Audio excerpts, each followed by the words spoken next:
Hey everyone, Sean Maloney, Digital Business Masters. Welcome to another DBM strategy call. We do these every week, and it's very important because as you've experienced over this past 12 months, we basically combine two facets. We take some powerful information, arguably the most powerful information in the world for ordinary people who do understand the difference between currency and money. And then we combine that with big picture business models that allow us to understand how to connect information to application, right? There's no point having information if you don't apply it. Now, that's not easy, and it's not for everybody, certainly not. In fact, the vast majority of people fail. But if you're able to get the right mindset, the right skills, the right community, the right fortitude, resilience, all the things it takes to run a business, then you will be successful. All right, it's as simple as that.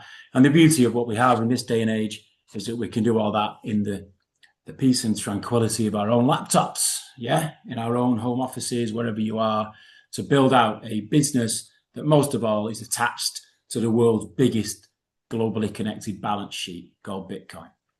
It is as simple as that. Whether you are able to start that process and maintain that process is on you. Our job at DBM Academy is to support you in that task. In that, we're not here to give you any advice. Far from it. We don't want to give you any financial advice. If you want that, go and speak to an accountant or your financial advisors and see how far that's got you over the past 40, 50 years. In this space, it's all about self-sovereignty, self-education, and self-empowerment. So our job is to highlight the difference and then provide you with the facilities, the support, the encouragement, the motivation to continue the task at all times. At all times. The only way you fail is to stop. Why we're so passionate about this? Well, because for decades, we've recognized the need for people to operate as ordinary individuals the way the wealthy always have. So you need to convert devaluing fiat currencies. Then it's not money, it's currency. You need to convert a proportion or all of it, subject to where you're up to with your process, into accretive assets. You're able then to use that appreciation in the form of equity to align to assets that cash flow, just like you would running a P&L in a normal business. You convert value.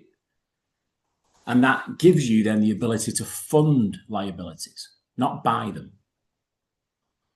It's a fundamental shift. I wish more people understood it from the point that they leave school, but depending on your parents, your upbringing, that will be the only arbiter, frankly. You're not going to get this from bosses, banks, and governments and schools. They live at the top of this infographic. If you were lucky enough to have parents who understand how to do this, this is why wealth is transferred generationally, right? Of course. But now it's your time. It's your time to do this if you didn't have that privilege before, okay? But it's even better than that because you don't need to go and build a sizable business. You don't need to be a business owner.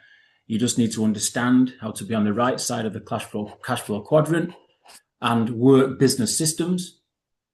And then, most of all, learn how to make money work for you, which is the investor side of the quadrant, which we've been talking about for well over a decade at DBM Academy. And congratulations if you followed long enough to keep up with that.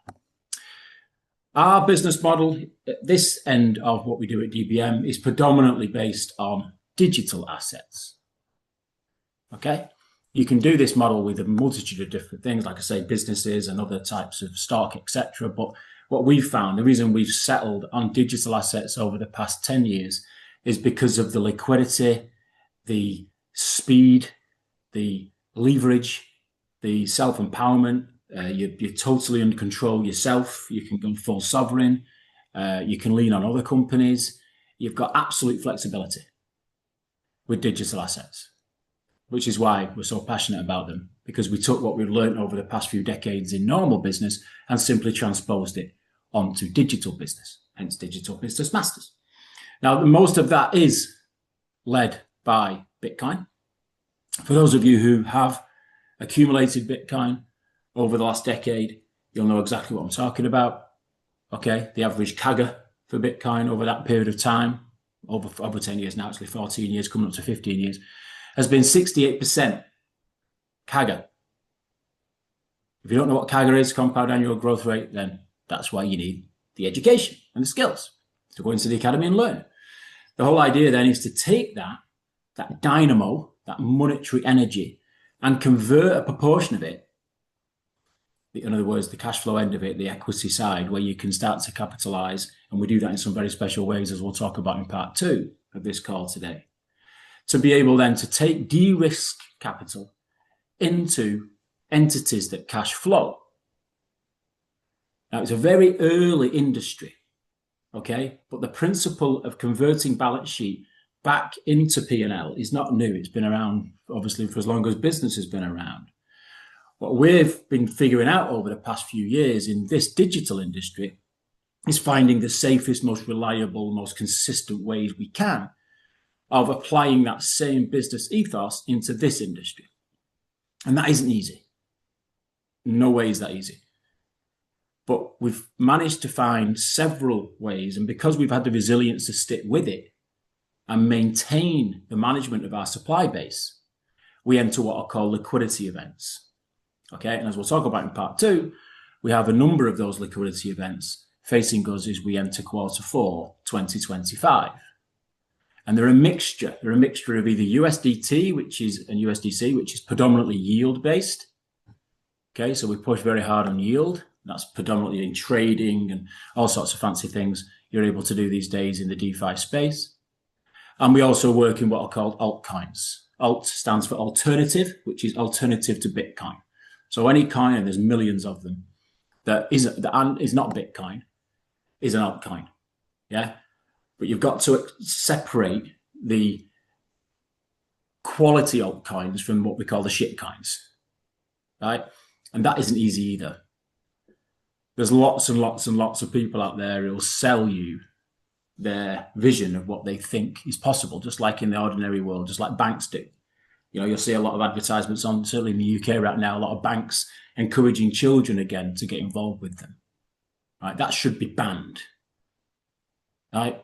It's all marketing, trying to convince people from a very early age of how to work in a certain way. A lot of altcoins work in that same way with the general public, with adults, right? They lure people into all sorts of different things. And finding that out is the hard bit. So, you know, we don't recommend, if you're new, listening to this for the first time, you get involved with altcoins, stick to Bitcoin. But as you get more sophisticated, you'll understand how we take all the benefits of what we do with collateralized Bitcoin, converting that across into working capital de-risked, putting that into all sorts of yielding mechanisms. With the altcoin space, you can do that in one unit, one cycle, one complete business unit. It's very special indeed, because it's much faster. It's much faster.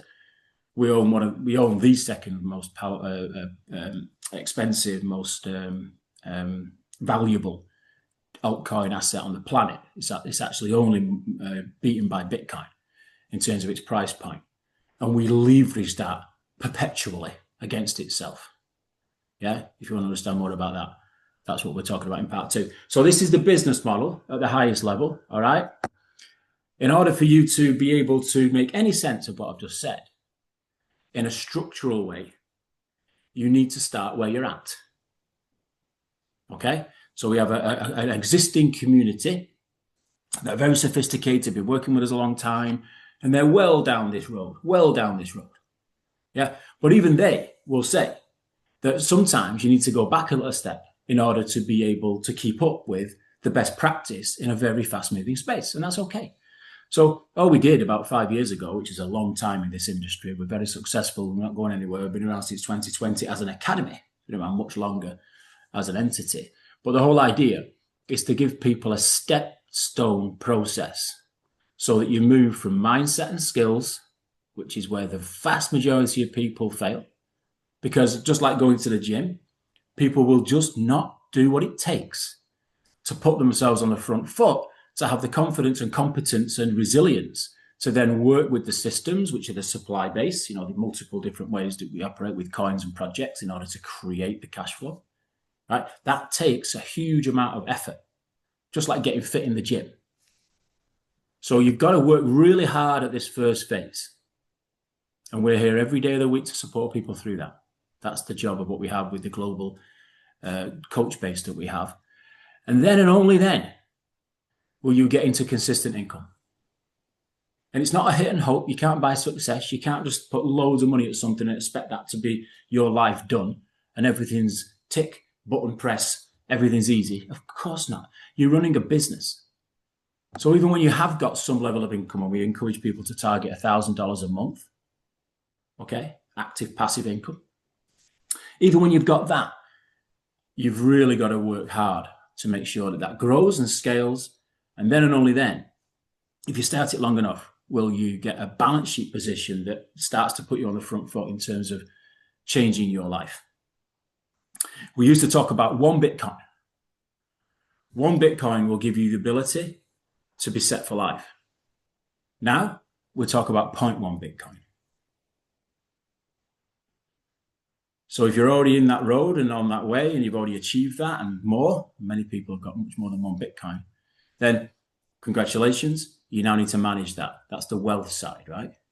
But if you're working towards that, then you've got to keep feeding your balance sheet, which means income. If you're not at the income stage yet, then you've got work to do down here. And that's okay. That's okay. Now, that's a big job. It's a big job, but it's not as big a job as spending 30, 40 years working for the man 9 to 5 in a cubicle or on a factory floor and hoping that you'll get a pay rise in line with inflation or that you've got enough savings put away to live for the rest of your days, God willing, from 65 to 85 and being able to maintain the lifestyle you had when you were working. If you think $1 million will be enough as you enter that phase of life, you need to think again. Which is exactly why these days, and it has been the case for some decades, savers are losers. It's people who own assets that are winners, especially accretive assets that by definition of continual printing of fiat currency go up in perceived price against that currency. And when you're dealing with assets such as Bitcoin, if the CAGR can maintain itself even at 27, 30% per year, which is half what it's been doing for the past 14 years, then you're way ahead of inflation. In other words, as they tweak prices as they do and shrinkflation takes place, you're getting less goods for more cost. You're completely immune from that because your asset base is accruing at a greater rate than the cost of living. Now, these are big geopolitical topics, and we'll talk about it in more detail in a minute. But in order for you to survive and thrive and get even started in that process, you need a system, you need a stepping stone. And that's what the Wealth Builder series is all about. We identified this year, actually, that we've got quite a few people who come through the system in the manual manner. But what if we could automate it? What if we could put people through a 12-month step-by-step process from mindset all the way through to wealth? What if we could do that? Well, we have. Because we've learned so much as a combined team, decades of experience as a combined academy team. What if we put that all together and put people through the necessary steps over a 12-month process? We found also that people, a few years ago, we put people through this in like a month or 3 months. It's too much for people. People just want hit and hope, press go, spend money, speculate, hope for the best. That's what people want, but you can't win like that. So you've got to go through the stage process, just like getting fit in a gym. You try and lift big weights, you try and run a half marathon, the first day you go, you're going to get hurt. It's no different here. You go through a step-by-step process. So if you're not already involved, as a skills subscriber, you can get involved with this at just $25 a month. Then get involved. Don't burn daylight. Get moving and make sure you're on the front foot. Wow. Now, what we talk about as we go into this next part of this call is we go into the macroeconomics and geopolitical events that are forming this chart. We've done this for many, many, many years, all the way back, to the early 2010s, when we recognized as a result of the 2008 so-called financial crisis that we can't rely on the banks ever again. And then it became we can't rely on the governments, which is quite a disturbing thought. But unfortunately, it's proven to be true over and over and over again. And even worse now as we enter 2025, as we see that it's big disconnect in terms of the way global politics is operating around the world. It's causing lots of schisms, okay? So you need to immune yourself from that by owning money that is not associated in any way with bosses, banks, or governments. And the only asset class that actually sits in that at the moment is Bitcoin. Then all you've got to do is have the fortitude to what we call DCA, dollar cost average, and just keep doing that as you go through time. So anybody on this call who managed to do that from the early days all the way up to last year, congratulations, because you can see what we went through. Right? Those of you who have just started out and maybe picked up these calls in the past 12 months, expect the same challenges, but in a much bigger arena, which will defend you. It will insulate you from some of the stuff that we had to put up with over the past decade.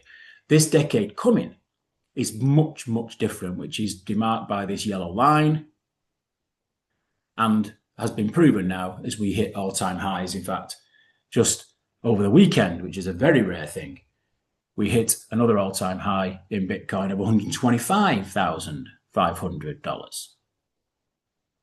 So this slide needs to be updated again. I've updated this slide about 4 times in the past 3 months. That's a mark of what's happening with a de-risked asset that has no association with any boss banks or governments and is highly sensitive to disruption, which we'll talk about in the second half of this call. All right. So you need to understand that basically we've been through the hardest times. We're now into easier times, but no less challenging. Of course, you're running a business.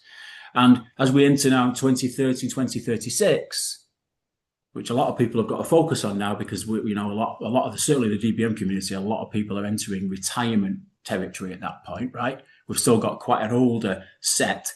We need to pick up more of the younger millennials and the Gen Zs. In fact, they're doing a great job on their own, frankly. But in terms of deep education about how to manage wealth rather than just trip over wealth, they've got a lot to learn, obviously. At that age, we all did.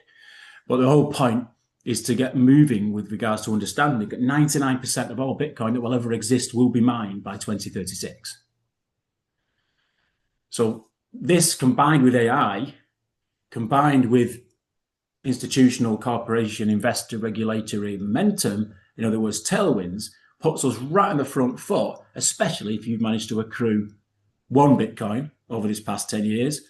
And if you're now working on owning 0.1 Bitcoin, then you're well on your way as well. Okay, it just takes a bit longer, that's all, because you've got less to leverage with your balance sheet, but that's okay. That's okay. Make time your friend. Now then, what's important about this call, with all that foundation and background and knowledge and everything else, most of our community understand that inside out by now, but remember, this goes out to all channels. Right? Good to see you guys coming from YouTube, by the way. Hit us a bell, hit the like, hit the reminder, make sure you get this call every single week into your inbox. The main thrust of this call is the effects of what's happening in macroeconomics and geopolitics.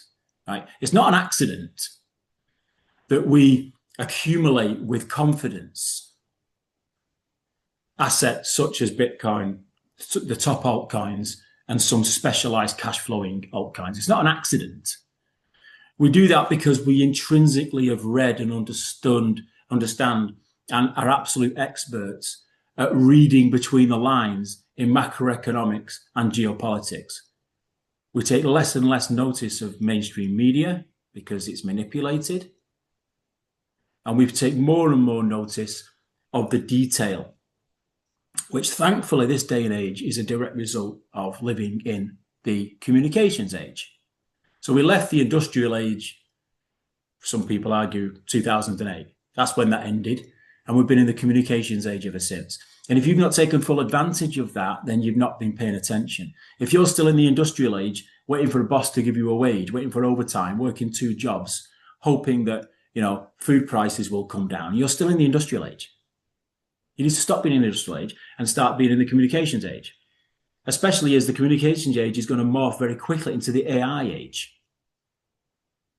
And if you're not using AI to inform your decision making, again, you're missing the point. So a lot of the information that we summarize every week on this call is coming from the communications age. It's coming from the AI age. We're looking at things in between the lines that you're not going to pick up necessarily on mainstream media, bosses, banks, governments, education. You're just not going to get it. They either are complicit or ignorant in terms of what bosses, banks, and governments do. You need to read between the lines and play the game. So we summarize it as best we can. October, we're expecting to be the month of the ETF. Okay, now it's been interesting October already. Not only have we had a major all-time high in Bitcoin, but we've also had a government shutdown in the largest political environment on the planet.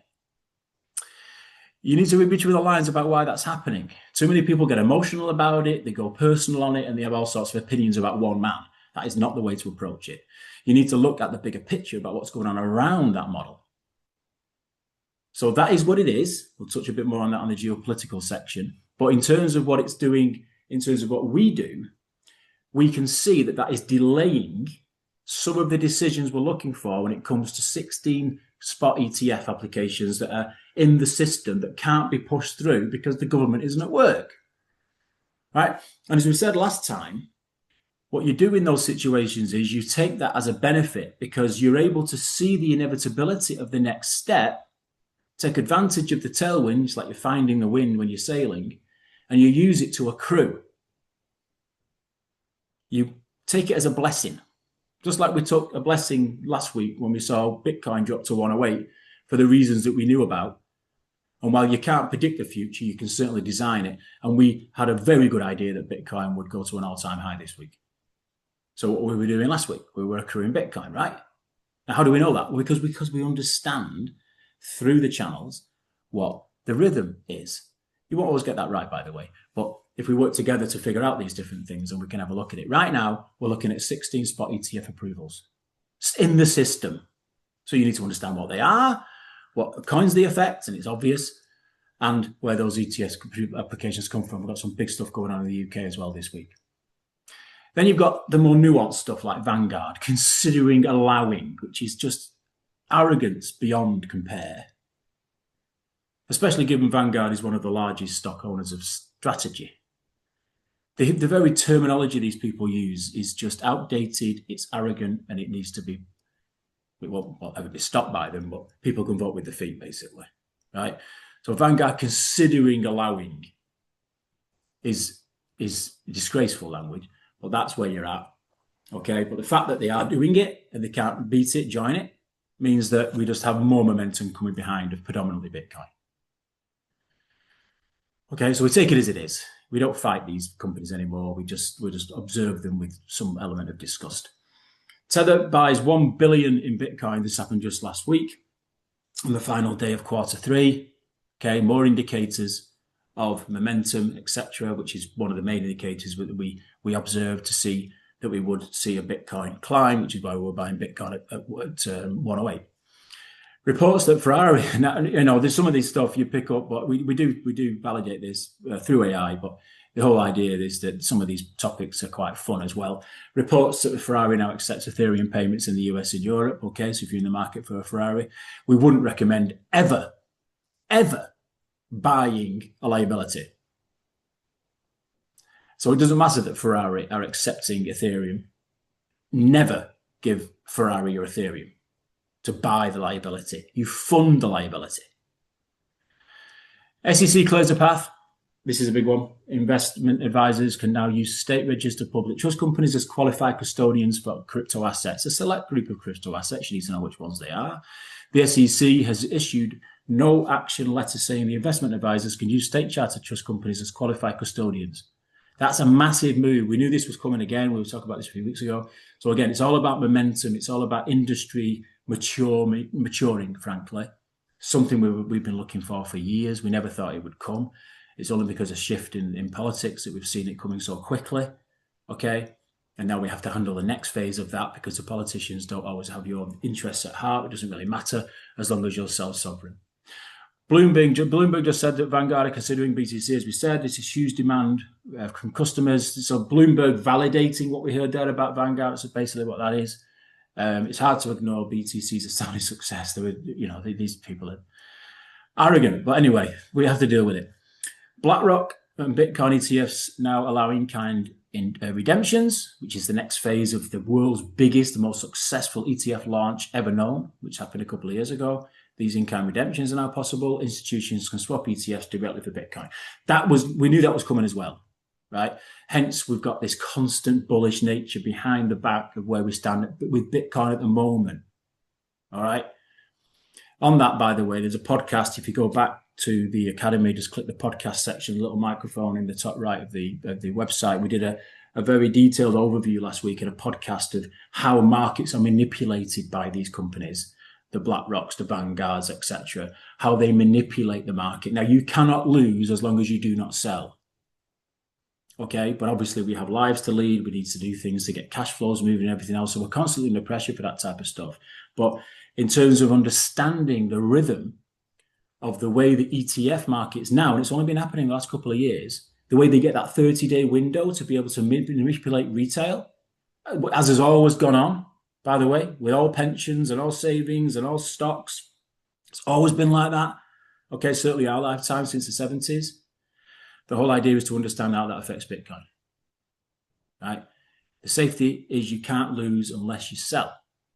But they do shake people out because the vast majority of retail just do not understand, don't have the mindset, don't have the skills to be able to keep up with the way these people operate. So watch that podcast at your leisure. This is an interesting one. Some terminology here you might want to look up because it's just interesting. It took 16 years for Bitcoin networks hash rate to surpass 1 zettahash per second. If you don't know what zettahash is, look it up and then compare it to the hash rates of other types of technologies and you'll figure out just how powerful even 1 zettahash is. How long will it be before we 1000x that to 1 yottahash? Right? This is just giving you some perspective. It's like looking at the universe and recognizing that what we're dealing with at the moment is merely a galaxy. Yeah, one galaxy of millions. The whole idea is to observe that in real time and just look at what's happening with the fundamental asset. You can't go wrong with it when you're owning Bitcoin because all they're doing is layering it. They'll just keep layering it. And our job is to understand what that it has in terms of implication, remembering 99% of Bitcoin will be mined by 2036. So this is almost like a gift of a launch pad, as many of us understood back in the last decade. Okay, but now it's getting much, much more vigorous because of the nature of institutional demand. Bloomberg analysts say Michael Saylor's strategy will qualify to join the S&P. This is another soft measure, indicator. Strategy joining the S&P. I mean, they said it would happen at the end of September, but they didn't even get on the list, right? And then, but they let Robin Hood on, which is crazy. But now we're looking at taking it more seriously as we go to the end of this calendar year. Bitcoin in every portfolio is inevitable, which will be an indirect consequence, which is why you're looking at the vanguards of this world, right? By the definition of the world's biggest Bitcoin company, treasury company, being on the S&P, inevitably you'll get a indirect ownership of Bitcoin in every portfolio on the S&P. Think about that. Yeah, if you're one of these very rare people that understands half of what I've been talking about for the past 15 minutes, and even more rare, someone who's been done something about it over the past few years, imagine your position as an individual owning an interconnected asset that sits on the world's biggest balance sheet suddenly being owned inside the S&P. Right? CME Group to launch 24/7 trading in crypto and future options. Okay, so if you don't understand what the CME Group is, yeah, Mercantile Exchange over in Chicago, make sure you understand the relevance of that. Yeah, we've known about this. We've known about the CME for many years in terms of gold, etc. And now we're looking at it in terms of crypto futures and options, not just Bitcoin. They can't beat it, they're joining it. CMB announced live on TV that Walmart will now accept Bitcoin and crypto via OnePay, their cash payment system. 450 million users indirectly becoming aware that they can start to fund grocery bills with assets. Remember the slide I showed you before? What do most people do at the moment? They'll go into work 9 to 5 for 48 weeks a year. They'll get the best they can in cash, in currency. They'll take that and put some in the bank, and they'll hold some back to go to the Asda, the Walmart, the grocery store, and they'll reluctantly hand the cash over to the till, saying, why am I getting less food this month than I bought last month for the same dollars? If we could just go to them people and help them to understand that they should convert that cash into accretive assets first and use that then to accumulate their grocery bills without ever selling the asset, by the way, right? And that's the skill. Then you'll find that every single month, the opposite happens, that your food bill becomes less expensive. And in fact, you get more food for less dollars. When you understand how to manage a balance sheet that's accretive and cash flow that in the way that we understand at DBM, and then convert that into a perpetual cycle of increased purchasing power, if not protected, then you look at the way these people operate, ordinary people in the world, and just scratch your head about what are they doing? What are they doing? Why don't you just learn how to manage assets? Oh, I can't do that. I don't understand it. I don't get into geopolitics. I'm not interested in macroeconomics. It's too confusing. It doesn't work. Well, okay. I'll see in a couple of years when you barely get in a pot of jam for $10. You either got to get it or put up with the consequences. 300 billion added to the crypto market since the start of October. That's a lot of ETF inflows, by the way. A lot of ETF outflows in mid-September. Again, gave us the ability to spot the dip. We buy the dip, then anticipating lots of inflows, and we have all-time highs. That'll just keep happening over and over and over again. Make sure you go listen to that podcast. Coinbase just applied for a national trust charter. Now, it's interesting if you're watching Coinbase.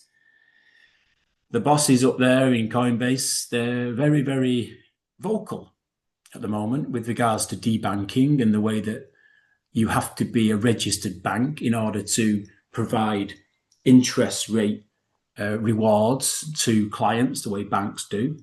And Coinbase are upset about that because they're being pushed out until this charter comes through. So they've gone for it, and I've no question it will go through, and it will allow crypto payments and settlements across the US without needing state approvals, which streamlines everything. And then they're one step closer to being able to operate as a fully fledged bank. The bottom line is, if the banks, which they will, but if the banks decide to be continually belligerent, at the worst, you're debanking people. At best, they're making it very difficult for us to on and off ramp, which is still the case in 2025 as it was back in 2015. You know, these banks are criminal.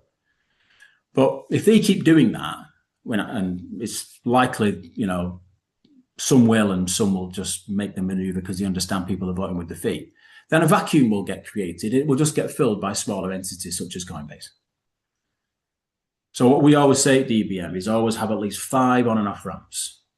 And increasingly, that's becoming the case that our existing, well-trusted, long, many, many years, 5, 6, 7, 8 years of client, we've been clients for some of these companies for that long, they're becoming our banks, right? And that's what the traditional banks are spotting, hence they're becoming so belligerent, right? Or increasingly staying belligerent, let's say. So just keep an eye on Coinbase for that reason. Whatever you think of Coinbase, there's not just Coinbase, but they're the leader in changing this. We'll find it happening with other platforms as well. Bitcoin on exchanges hits the lowest level in 6 years. That's a really big one. That's in other words, the Bitcoin available on public exchanges, as we've reported many, many times over this past 9 months, has now hit an even lower level than it was even a few months ago, right? So it's the lowest level in 6 years. 2019 marked the start of the supply squeeze before this bull run. It's almost laughable. People talk about bull runs and everything else, but if you go back to all the way back to 2016, the whole thing's been a bull run. And it continues to be a bull run. The question you've got to ask yourself, and we all have to ask ourselves, is have we got the fortitude and resilience to live through the near-term ups and downs, which uneducated people, even at the highest levels, even at so-called financial advisor levels, still see as a weakness of Bitcoin. It's not a weakness, it's a strength, right? And then last but not least, on the macro, 2.5 pages of macro this week, because we had such a lot go on last week, quite extraordinary in terms of what led us to 125,000 plus Bitcoin this week. But third page, Treasury Department is preparing to formally relax proposed rules to tax unrealized Bitcoin gains under what's called the corporate alternative minimum tax. That's a US-based tax model, okay? But what we're finding increasingly is as the US sets the pace, geopolitically, frankly, but also obviously with digital assets, and you find the rest of the world follows, right? So you've already got this going on in the UK, and very shortly, if the European Union can get out their own way, you'll find they'll have no choice. They'll have no choice but to bring these types of things in. So it's just, these are just flashing indicators for us that as a globally interconnected asset base, such as Bitcoin, we're able to take advantage of because we buy ahead of the change. That's all we've ever done. Crypto market cap tops 4.21 trillion. Obviously, as Bitcoin neared and went over 125K, with the surging US demand, the Fed policy shifts, the bullish Q4 momentum has fueled investor confidence. And not just that, we've also had geopolitical shifts. The good thing about Bitcoin, of course, is it's not just a leader in terms of tracking bullish traditional financial bullishness, things happening around in regulation and legislation and demand and all the rest of it. It's also very bullish because of insecurity, such as US government shutdowns and whatnot, right? It's a win-win with Bitcoin. It always has been. Always has been, because people use it as a safe harbor. Tether to raise, this is an interesting one, slightly off topic, but Tether to raise a fund for gold. Okay, Tether is reportedly in talks with Ant Alpha to raise 200 million, a small drop in the ocean for Tether to fund a digital asset fund aimed at accumulating gold-backed tokens. Now, we've been talking about gold-backed tokens for years. We totally understand the relevance of gold-backed tokens, in other words, tokenized gold. Finding companies that can actually have proof of reserves and are sophisticated enough and not led by some marketing blurb is very difficult. So we hold our judgment on all this, and what we've decided to do at DBM is just let the big boys put things in place and we can take our position accordingly, which is why we're watching XAUT. Okay, but it's still very early. But that's where it's going. We're going much more institutional DBM. We don't need what we've been through the past 10 years with these 2-bit marketers. We want proper legislated and regulated ownerships, as we do now more and more and more with what we do with Strategy and Strife and Stride and all the things we do over on the traditional markets. Last but not least, former PayPal president says fast, cheap and scalable payments are coming soon to Bitcoin. The broadband moment for money. All right, so take that very seriously. We all understand the power of PayPal. It's a case of making sure that you see we're hitting these very big moments in the journey of what Bitcoin represents and other things will in the future. But the broadband moment for money is profound. So what will this quarter bring? Let's be ready, be on your toes, make sure you're keeping up with this level of intelligence and information, and you won't go far wrong. Now, to wrap it up, we've also got the geopolitical. There's one page of this because not a huge amount going on in geopolitical circles this past week or so. US government shutdown, obvious one. Delaying votes, as we said earlier, especially with regards to digital ETFs, but that's okay because it just gives us time. It gives us time to organize ourselves and take advantage of liquidity events and things we'll talk about in part 2. Treasury Department is preparing for a formal relaxation of proposed tax rules on unrealized gains. We mentioned that earlier. Okay, so that's a big one. It's also political as well as macroeconomic. Coinbase is urging for the removal of capital gains on Bitcoin for everyday payments, which should be the case already, right? If you're going to use Bitcoin as money, which has been the case for a long time, then it shouldn't be, it should be subject to the same regulations as money, right? So this is all coming through. It's just a matter of time until that all balances out and moves forward. And what will people do, especially in the retail space? They'll look at that as a big honeypot and get involved with it because they just want to avoid perceived tax, right? That's not quite the real reason you should be doing that. Well, that's what the most people in retail will do. It's okay, it doesn't matter. As long as we see that coming, we just sit and hold and accumulate and dollar cost average and build and get ready for our next balance sheet event. Just over the weekend, UK expected to lift the crypto ETM ban. Again, the UK dinosaur compared to other parts of the world in crypto for many, many years. But City of London, it's got nothing to do with the UK, by the way, but the City of London will not put up with having its hegemony taken away, right? So we had the US government over with the UK government just in the last couple of weeks with all the rigmarole and all the, you know, the marches and whatever else they get up to with the royal stuff. That's just a smokescreen. Behind the scenes, they were talking about all these big in-depth changes and basically the UK slipstream of what's going on in America. It's inevitable, even though they've got very different political ideologues. Doesn't really matter for us. The whole point is that us now understanding that this is going on just puts more tailwinds beneath our assets as private individuals. And lo and behold, just this morning, BlackRock is reportedly planning to launch its Bitcoin ETP in the UK on the 8th of October, which last time I looked is a couple of days away. Okay, so as the FCA finally gets its act together in this first step, we're able then to move forward on the front foot ahead of bosses, banks and governments, which is what we've done for decades at DBM. Last but not least, stimulus checks from Trump's tariff policies. Now, this, again, a lot of people, again, because as I say, they get very personal about it. They don't look beyond the trees. They're only looking at one man. They don't see the big picture. They don't choose to study the wider economic nature of what's going on. And yes, of course, they can have disagreement about that economic nature. But the facts of the matter are that the tariffs have not affected inflation as people expected. The markets are more buoyant than ever. And now he's able to bring in that next phase, which is this concept we picked up on just under a year ago, in terms of reallocating some of that benefit through stimulus checks into the population of the United States. Now, if that happens, just as we saw back in COVID, we know exactly what happens in terms of Bitcoin in particular, right? Because despite people not fully understanding what they should be doing in order to get ahead and protecting purchasing power, a good number of people do. And that good number of people is all we need to take us to the next level, which is why we have the confidence we have in a $180,000, $200,000 Bitcoin by the end of this calendar. And if you're not already mapping that into your balance sheet, whatever level of Bitcoin you've got, then you're not doing your job. Okay?